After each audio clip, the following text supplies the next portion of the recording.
Hey, it's your favorite bearded realtor, Eren Millam. Today, we are going to be watching a video from Kris Krohn. Never heard of him, don't know what to expect. I just saw his covers on his videos and thought they were pretty interesting. So we're going to take a look at what he has to say. And here's a quick tip for you. I listen to all my videos at 1.5 speed, so it may go a little bit fast at first, but you can actually process it faster than you think.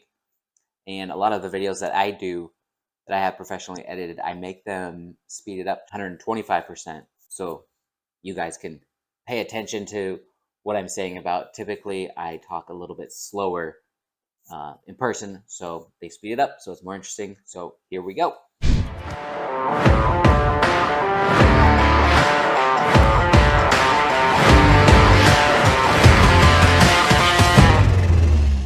Been busting hump to save up an extra $1,000? And here's the big question. What should I do with it? If you're like most people, you've been told that if you have a mortgage, you should get it paid off. You should take this money, ship it into the bank and say, hey, lower my mortgage because someday I would love to have my house paid off. Well, my question for today in our new world, is that really that important of a goal? Should you be striving to pay off your mortgage? Or is it possible that there's something different that you should be doing with your money? Check it out. So just real quick, this guy has a lot of energy right off the bat. Super jealous. But let's see what he's got to say. What if I told you that paying off your house was like a bomb just waiting to go off? Which is why we're going to be answering this question. Should I pay off my house? What is it that I learned about people trying to pay off their houses in their 40s, their 50s, their 60s, and their 70s? And why in the end did it actually not matter?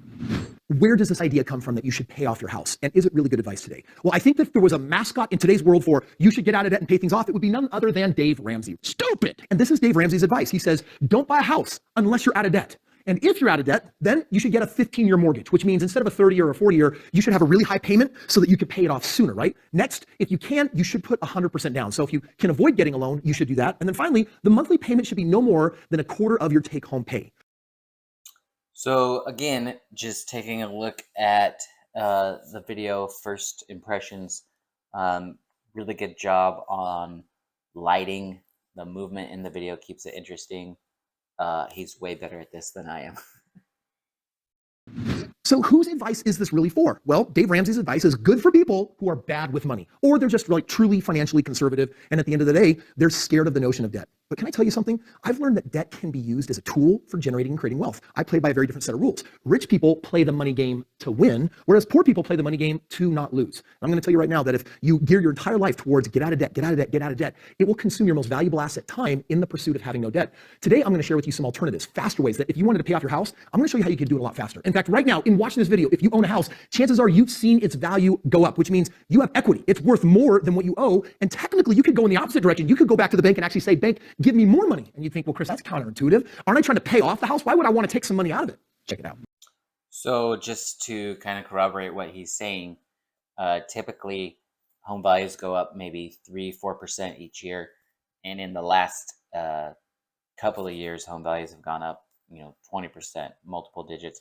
You're getting thousands of dollars each month. So this is a good idea on paper. We'll see if you can kind of carry it through for the rest of the video. Kris, how is arbitrage going to make me money? Well, I need to give you a different list of assumptions and I'm going to show you how to do it. Here's my advice compared to Dave's. Buy a home as soon as physically possible, get a 30-year mortgage or even a 40-year mortgage if they'll give you that, not a 15, go in the opposite direction. Put as little down as possible, and if the bank will give you the money, take it. Now, because that's what helped me become financially free by the age of 26, I'm going to show you how.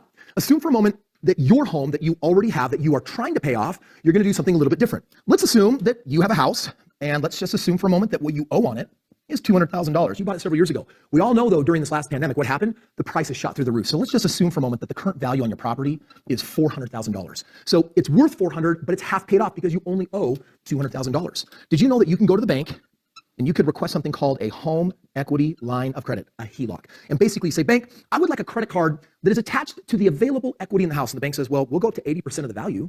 80% of the value of $400,000 is $320,000.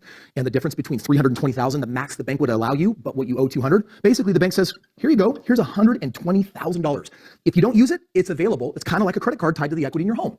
So you get this home equity line of credit and you're like, wow, what if I went and I bought another house? Let's just say I bought a rental. Let's just say that that rental cost me $50,000 out of pocket. Now, where am I getting this $50,000 down payment? I'm getting it from a $120,000 line of credit that the bank set up for free for me. And when I borrow this $50,000, you're going to say, hold the phone, Kris. I can't even contemplate this.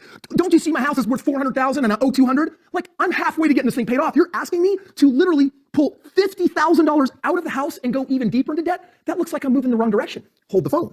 Now here's where arbitrage comes in. I can borrow this 50%, let's say, to keep it real simple, at 3%. But I can put it into a property where I'm earning a 25% ROI, and a part of that is cash flow. And let's assume for just a moment that that cash flow is $450 a month. Now I want you to think about that for just a little bit. I'm borrowing the money at 3, and I'm earning a total return of 25%. Remember, you get to keep what's in the middle, which is 22%. Does it make sense for you to borrow money at 3% and have it performing at 25% and leaving you 22% in the middle? And on top of that, giving you $450 a month of positive extra cash flow in your life. And on top of that, producing a tax benefit where that $450 has no tax consequence because it's written off against the depreciation. Watch another one of those videos, subscribe to my channel, I'll teach you all that stuff. And on top of that, there's leftover tax benefit that will reduce my normal job income so that I give less back to the government. Hello? Does that sound like a good idea? This is how I became wealthy at the age of 26. Either you can pay off the home and keep working your 9 to 5, or you can use your home to buy more homes until you've replaced your income. And what we're talking about here are levels of financial freedom. You see, first of all, there's safety. And then we're going to compare safety to freedom. What is the difference between these two numbers? Okay, this is... So I actually have seen this in motion. There's so many people in our lives who, for whatever reason, they take the route that doesn't really make financial sense, in that they have skills or capabilities and they never go out on a limb. They prefer what they know, right? So I think that's what he's talking about. This is easy. This is what we know. We're just going to grind all of our life, and then at the end, we're going to enjoy it when we're totally broken and tired. And actually, my wife is pretty similar. Before she met me, getting into real estate was really scary for her because it's, you know, the unknown, but it's actually provided us a lot of financial freedom. So freedom. Well, let me show you. Let's just assume for a moment that you have bills every month, expenses in your life of $4,000 a month. And of the $4,000 a month, some of that is to go to your debts. Maybe it's student loans. Maybe it's going towards your mortgage. Maybe you've got some credit card debt. Maybe you've got, every month a payment on a car. So let's say that of this $4,000 a month, let's say that $2,500 a month is actually for servicing your debt. Well, if you want to become financially safe in life, then you'd make your entire purpose to eliminate your debt. And if it took you a decade or 2 decades or 3 decades or your entire working life, when you eliminate your debt, what you're really doing is you're eliminating $2,500 a month of expenses. However, your total expenses are actually $4,000 a month. So you still have to keep a job to make sure that there's $1,500 a month coming in to pay for groceries or travel or gifts for the birthday or the whatever, right? Let's talk about how that is different from the game of freedom. In the same world, if my expenses are $4,000 a month, and $2,500 of them are to service my debts, let's say that instead of applying all of my leftover money to pay off my mortgage and be on a 15-year mortgage, what if instead you went and bought 5 homes using that equity in your house? And you might start with 1 house or 2 houses, but these things multiply. Let's say over 10 years that you took 50 grand and turned it into 1 home, and within 10 years, you were able to multiply that into a total of 5 homes. These 5 homes might literally have $1 million worth of debt. We're going in the total opposite direction. Kris, here, my debts were only a couple $100 grand in my car and my credit card, $2,500 a month. Now you've gotten me into $1 million worth of debt. But a day comes when I pay all of these houses off, and guess what's left over? $1 million. What can I do with that $1 million? I can pay off my debts, have enough money left over to buy houses paid off free and clear that are now paying me $1,000, $1,500, $2,000 every month. You see, in one game, all I'm doing is creating safety by eliminating some of my expenses. But in the game of freedom, what if you could take this $1 million and turn it into $10,000 a month of recurring revenue? You have the choice, no debt or $10,000 a month. Which would you prefer? The $10,000 a month is enough to cover your $4,000 worth of expenses, which a part of that is your debt expense of $2,500 a month. But guess what? If your total expenses are $4,000 and you're getting $10,000 a month, in this scenario, there's $6,000 left over every month. Now, what can you do with that? Well, most people will be able to say, hey, I can quit my job. I can get all my time back. I've got leftover money. And maybe you have debts, maybe you don't. But who cares if you have the money that affords you a better lifestyle? This is actually pretty interesting. Why is it acceptable to go into hundreds of thousands of dollars of debt to get a house, but it's not acceptable to go into more debt to get a business or rental income? I understand there's risk, but How is that any different than buying your first house, buying a car? Obviously, you don't want to go into debt to buy a car because it's an asset that depreciates, whereas real estate goes up in over time. So, I mean, even in 07, when the market dropped 20%, sure, you lost a lot of value, but if you didn't sell until 2018, what difference does it make? Now you're gaining money. So I guess you just have to weigh the risk versus rewards. And real estate over the last couple of years has been very rewarding to people who have purchased or sold. See, here's the problem. Debt is not bad. You need to understand that there are two kinds of debt. There's a good kind of debt and there's a bad kind of debt.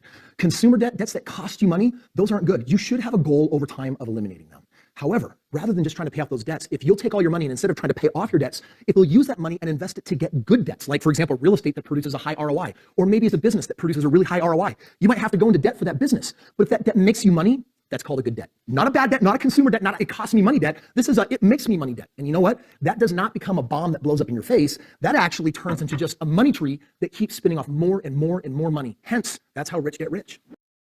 That's a really good idea. If you're playing Monopoly, you don't have enough money to buy homes or hotels. Sometimes you have to mortgage all your other properties that you can't improve, you can't put buildings on. So that's a winning strategy in Monopoly. Why not in life?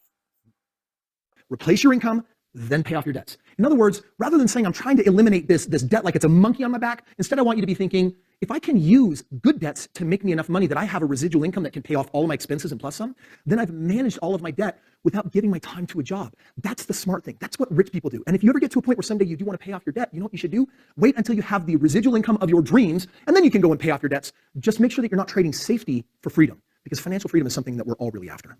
All those years ago, when I talked to people in their 50s or 60s and 70s, most of them have gotten their houses half paid off or even full paid off, but because they didn't have a residual income to cover the rest of their expenses, guess what they had to do in their old age? They had to reverse mortgage, they had to sell their house, they had to get rid of this whole thing that they thought would make them safe, and it evaporated. Most people, when they retire, will literally consume everything they've saved, their nest egg, within a few short years, which means you're going to have to sell your house if you need more money, or you got to go back to work.